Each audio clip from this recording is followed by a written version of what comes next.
ஒரு மாணவன் அவருடைய பேத்திக்கு கல்யாணம். நல்லா கவனிங்க. ஒரு மாணவன் அவருடைய பேத்திக்கு கல்யாணம். தன்னோட வாத்தியாருக்கு பத்திரிக்கை வைக்க போறார். வாத்தியாருக்கு 85 86 வயசு ஆயிப்போச்சு. வாத்தியாருக்கு பத்திரிக்கை வைக்க போறார். போனா வாத்தியார் அவருடைய நிலைமை ரொம்ப மோசமா இருக்கு. சரியா உட்கார்றதுக்கு நாற்காலி கூட இல்லை. அந்த வாத்தியாரோட மனைவி ஏதோ சொல்ல வர்றாங்க. ஆனால் அவர் சொல்ல விட மாட்டேங்கிறார். சும்மாருங்கிறார். கொஞ்ச நேரம் அவர் வெளியே போனோன்னே அவங்க கஷ்டத்தை சொன்னோன்னே அவர் ஒரு 2-3 நாள் அவருக்கு தூக்கமே இல்லை.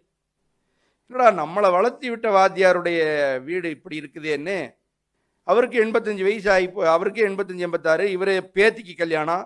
அந்த ரீயூனியன்கிறது இப்போ ஈஸி. அப்போ அந்த 10-12 வருஷத்துக்கு முன்னாடி கஷ்டப்பட்டு ஒவ்வொருத்தரையாக சேர்த்தி ஒரு 15 மாணவர்கள் சேர்ந்துடுறாங்க.